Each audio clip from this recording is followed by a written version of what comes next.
Le week-end dernier, 105e USPGA qui s'est passé à Oak Hill, dans l'état de New York, pas très loin des chutes du Niagara, tout au nord. D'ailleurs pour ça qu'on a eu belle partie sous la pluie, il faisait carrément pas beau. C'était un peu une épreuve de force pour les joueurs qui ont dû affronter à la fois du beau temps, à la fois du mauvais temps, à la fois de la pluie, il y a eu du vent.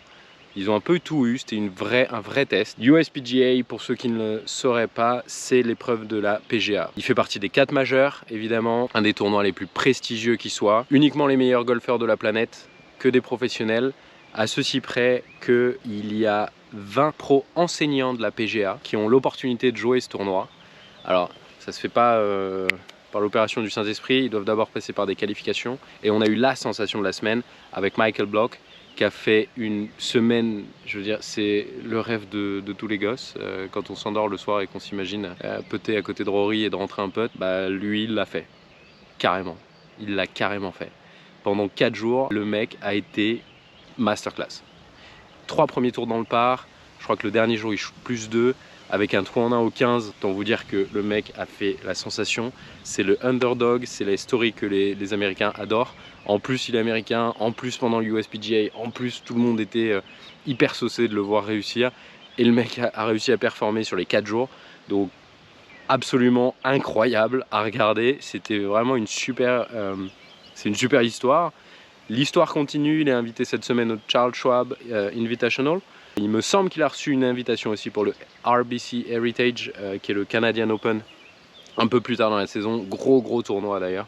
Donc ça va être intéressant de voir s'il arrive à se maintenir à ce niveau-là. Ça m'étonnerait qu'il arrive à performer autant qu'il l'a fait. Mais bon, le mec a prouvé qu'il savait taper dans la balle de golf. Et clairement, c'est tenir la pression. Donc à voir, hein. On va dire que ce week-end, je pense qu'a un peu changé sa vie, du moins son compte en banque. Il a fait près de 280 000 $ de dotation. Combien ? Ça fait pas mal de cours de golf à donner en moins pour arriver à ce montant-là. Donc non, vraiment super story. Évidemment, le vainqueur Brooks Koepka, je pense que le sujet divise beaucoup, que ce soit les Européens comme nous, ou les Américains, ou le monde du golf en général. Tout le monde sait que maintenant Brooks évolue sur le LIV, donc le circuit dissident de la PGA. Mais bon, en même temps, le mec, il joue parfait. Tout le monde sait que c'est un adversaire redoutable dans les majeurs. Étonnamment, je crois qu'il a gagné plus de majeurs que de tournois sur le PGA. Pas de tournoi en tout parce qu'il a gagné, avant il était sur le Challenge Tour, après European Tour, il a gagné partout. Mais il me semble qu'il a plus de majeurs que de tournois à vérifier. Dites en commentaire si je me trompe, mais je crois que c'est ça. On l'aime pas, on aime son swing, on l'aime pas. Il a fait une super semaine de golf. Je pense qu'il méritait de gagner. Comme il avait déjà joué au Masters, il avait été vraiment l'animateur de la semaine et Jon Rahm l'avait complètement atomisé sur la dernière journée. Il n'avait pas vu le jour, il n'avait pas mis beaucoup de coups de golf. Là, je pense qu'il est revenu un peu le couteau entre les dents. Même si c'est le Masters qui veut gagner plus que tout, on le voyait dans la série Netflix. Je pense qu'ils auraient pu mieux faire, mais c'est quand même hyper bien comme série. Et on rentre un peu dans l'univers des joueurs, dans leur intimité, donc c'est assez cool. Mais non, Brooks Koepka, beau vainqueur qu'on n'aime pas. Je trouve que golfiquement parlant, je parle pas de son attitude envers les journalistes, envers les fans ou son petit côté un peu patibulaire comme ça, mais juste golfiquement, il nous a fait une démonstration de golf et pour ça il mérite de gagner. C'est la piquette, Jack!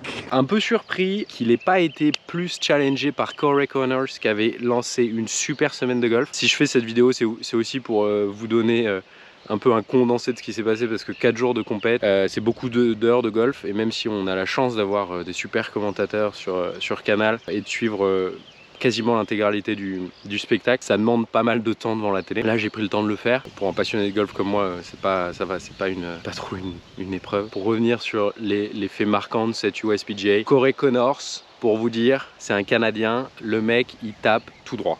Voilà, je sais pas comment vous dire, c'est un métronome. À part avant le 4e tour où la pression du coup a commencé à rentrer un peu dans sa tête, le mec il a pas quitté un fairway quoi, il met que des traits, un petit draw, ça bouge pas, c'est efficace, c'est terrible. Victor Hovland et Brooks Koepka sont passés devant lui pour choper la dernière partie le dimanche, mais le mec était juste vraiment très chaud quoi. C'est là je pense où on voit la différence entre les grands joueurs et les très bons joueurs, c'est que t'as beau avoir le meilleur swing de la planète et le meilleur jeu de golf possible, il y a un moment où ça va rentrer dans ta tête et si tu sais pas faire la paix avec ça, ça va être chaud de tenir jusqu'au bout. La preuve avec Brooks, hein, ça lui est arrivé la même chose au Masters.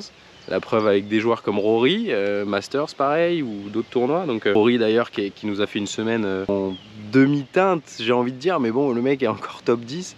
Je sais plus à combien il finit. Alors il pouvait pas jouer la gagne, mais on l'écoutait en conférence de presse au début de la semaine. Ouais, je suis pas très bien dans mon swing, j'ai mal dormi. Il disait que son bracelet Whoop lui avait donné que 22% de recovery dans la nuit et tout.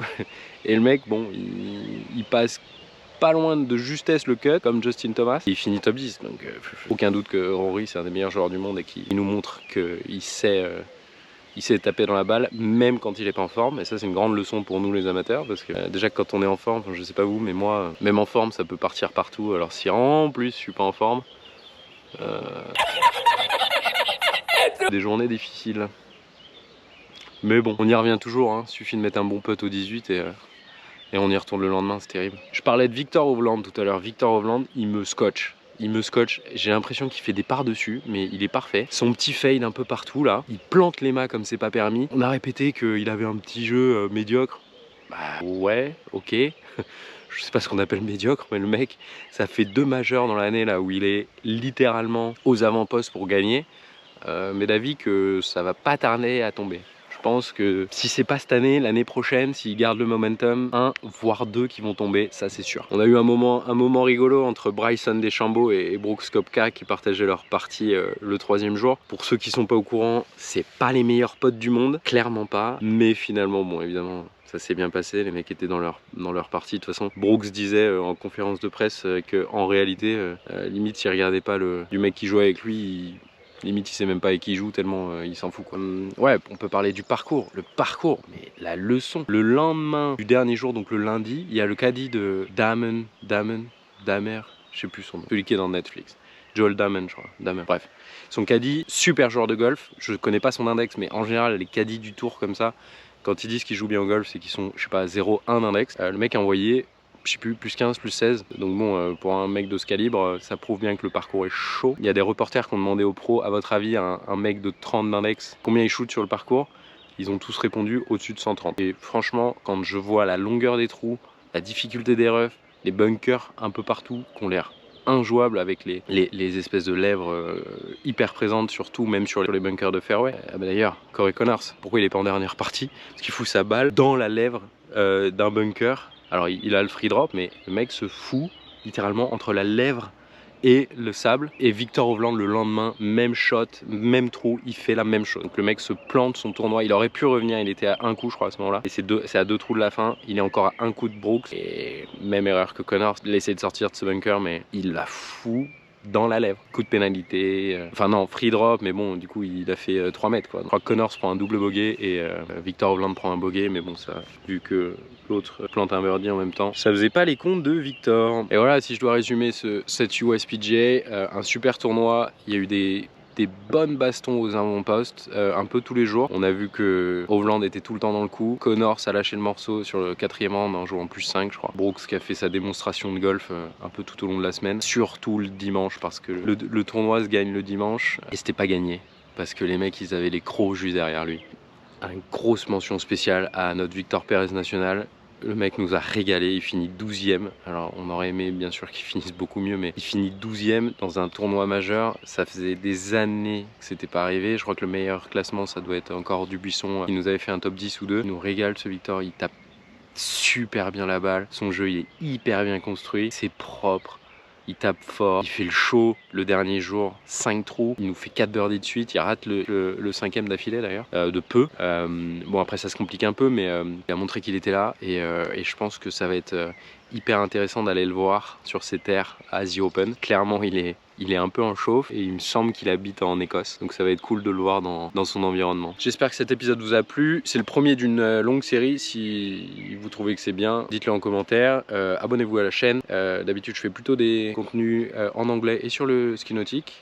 J'ai décidé de changer un peu, de revenir à mes premiers amours, le golf. Si ça vous plaît, s'il y a des choses sur lesquelles vous voulez que je parle, parce que là évidemment j'ai parlé vraiment très condensé des mecs qui ont joué la gagne le week-end dernier, pour ceux qui n'auraient pas eu le temps de voir toute la compète. Si un épisode sur l'USPGA un peu plus historique vous intéresse, dites-le en commentaire, ça m'intéresse de faire ça.